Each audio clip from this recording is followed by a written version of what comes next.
Hello, thank you for listening. This is the near death experience of Lee, and this experience occurred on November 28th, 2018. Open quote. Early last November, I went in for a long overdue physical.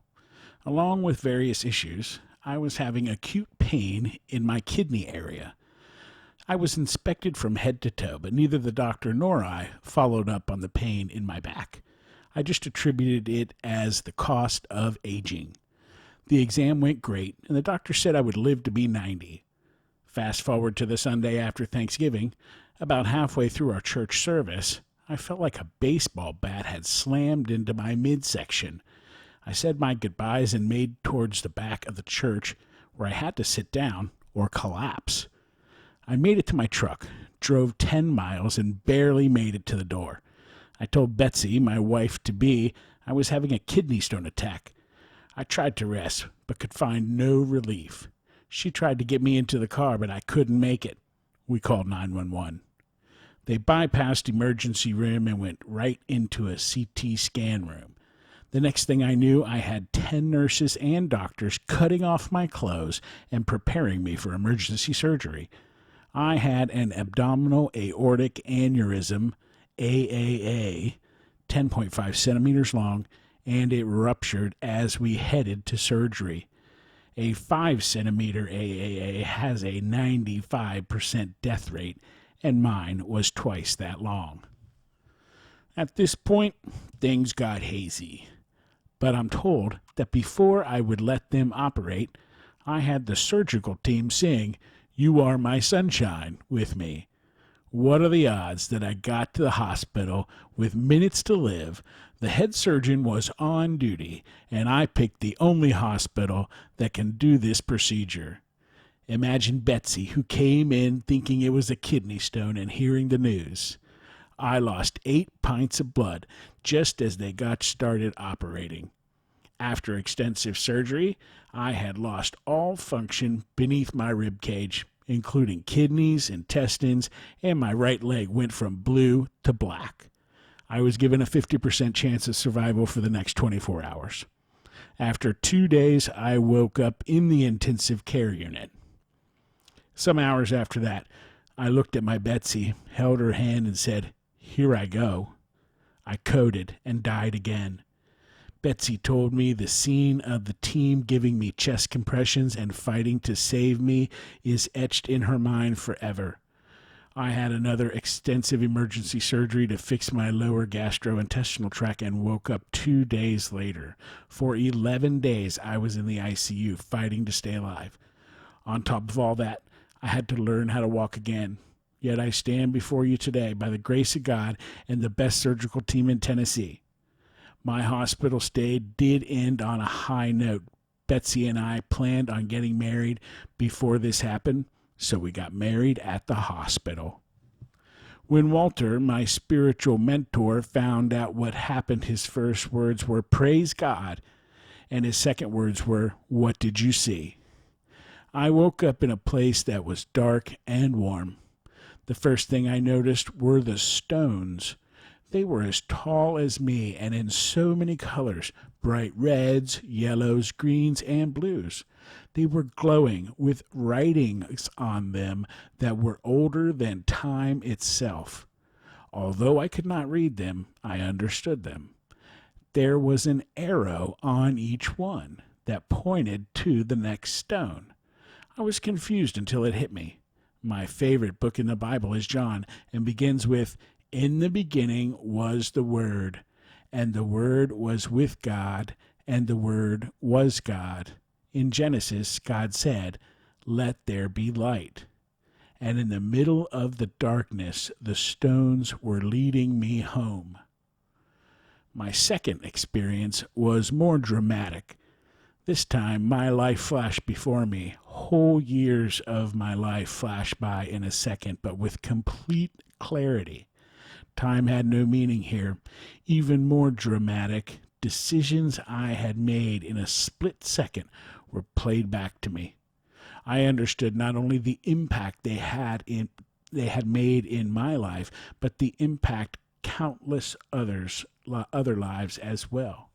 Some decisions I was proud of, While some I lowered my eyes in humiliation and shame, yet there was no judgment other than my own. The review simply let me see that choices have consequences. But it was the third event that had the greatest impact on me. At the end of this experience, I was picked up and held by the most loving presence. Words can't even describe it. Any parent here knows the feeling of holding a baby close to your chest and feeling heartbeats merge. That was what it was like for me. I was too awestruck to speak, but I'm sure we talked because I remember being gently released. And then I woke up in ICU. End quote. What an awesome story, Lee. Lee's description of the stones that he saw and the writings on the stones was really neat.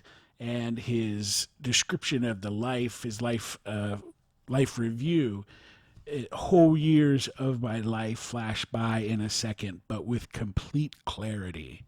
I thought that was pretty cool. And the description of the love that he felt with holding the baby and merging heartbeats. That was a pretty good description as well. There are some questions here. Question about your level of consciousness during the event. Answer: I not only understood a language I couldn't read, I felt it. I was able to view separate life reviews at the same time. I felt a universal love that went through every cell in my body. Question: did you enter some other unearthly world? Answer: a clearly mystical or unearthly realm. I was just at the veil. I could go either way, either home or back to Earth. Question: what emotions did you feel during the experience? Answer: I first felt confusion, then awareness. Next, I felt comprehension of the ancient ruins, connecting me with the infinite, capital I. During the life review, I was humbled and very excited at the good I had done and its ripple effect. Then I felt a period of shame and sadness for the selfish hurt I had inflicted on others and its ripple effects. Last, I felt the overwhelming love that I didn't think was possible as it was flowing through me. Question: did scenes from your past come back to you? Answer: there were two scenes. The first was a replay of every moment of my life to this point and included what I was thinking and speaking. The second screen showed the ripple effect of both good and bad actions on my part and how it impacted other people's lives. This was very intense. Question: did you come to a border or point of no return? Answer: I came to a definite conscious decision to return to life. The Father Creator relayed his thoughts to me and sent me back to the earthly plane of existence. Question: what was your religion prior to your experience? Answer: Christian Protestant, not so much religious as deeply spiritual in my philosophy. Question: have your religious practices changed since your experience? Answer: yes. Heaven is real, and there is a calm assurance in that fact. Question: what is your religion now? Answer: Christian Protestant. Faith is not a religious experience, but rather a personal relationship with the universal creator. Question: did your experience include features consistent with your earthly belief? Answer: God is love. He is not harsh judgment, just an affirmation that choices have consequences and not condemnation. Question: did you have a change in your values and beliefs because of your experience? Answer: yes. Don't sweat the small stuff. Personal success is not as important as developing other people's goals. Death is just the beginning, and heaven is more than we can imagine. Question: did you seem to encounter a mystical being or presence or hear an unidentifiable voice? Answer: I encountered a definite being. I was held in the arms of the Creator, capital C, in a loving embrace. Question: During your experience, did you gain information about universal connection or oneness? Answer, yes, I am in the Father, and He is in me. We are one. During your experience, did you gain information about the existence of God? Answer, yes. He held me in His arms and shared His love, capital L. Question.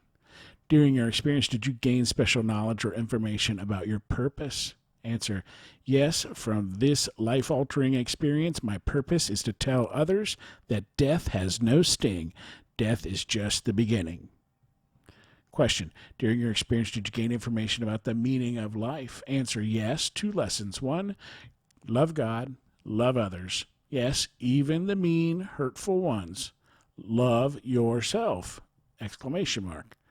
I am a unique expression of the universal whole with my flaws and all. Number 2, express gratitude for all things in your life, big and small, good and bad. Human life is temporary and worldly things are an illusion. Simply seek to be, and the eternal will flow in you.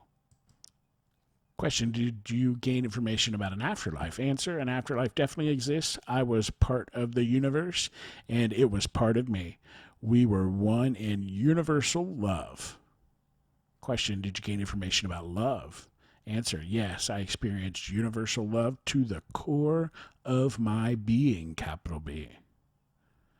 Question, what life changes occurred after your experience? Answer, moderate changes and an immense quote-unquote attitude of gratitude, looking at others with more patience, compassion, and wisdom. Question, have your relationships changed? Answer, yes, I'm more passionate, compassionate, and grateful in relationships, and it shows in others at their reactions to me. Question, was the experience difficult to express in words? Answer, yes, the human experience can't relate to the vibrant, glowing colors I saw, the emotions I experienced, and the power of universal love that enveloped me. Words alone will never convey what I experienced. Question, how accurately do you remember the experience? Answer, the ICU was a blur. Yet this experience was vivid, and to this day, I remember the tiniest of details. Question, do you have any psychic, non-ordinary, or other special gifts after your experience that you didn't have before? Answer, yes, an increase in discernment of others' actions and why they did what they did. Question, are there one or several parts of your experience that are especially meaningful or significant to you? Answer, life review and being held in the arms of universal love. Question, have you ever shared this experience with others? Answer, yes, I signed up to be a speaker for a community outreach center. I speak to churches, civic groups, conventions. As soon as I could walk and stand again, I was conveying a message of hope. People are touched by this message. I get a standing ovation, but I look at it as the power of the message. It isn't about me. Question, what do you believe about the reality of your experience? Answer, I know what I know. I saw what I saw. As a trained scientist, I deal only with the facts, and this was as real as it gets.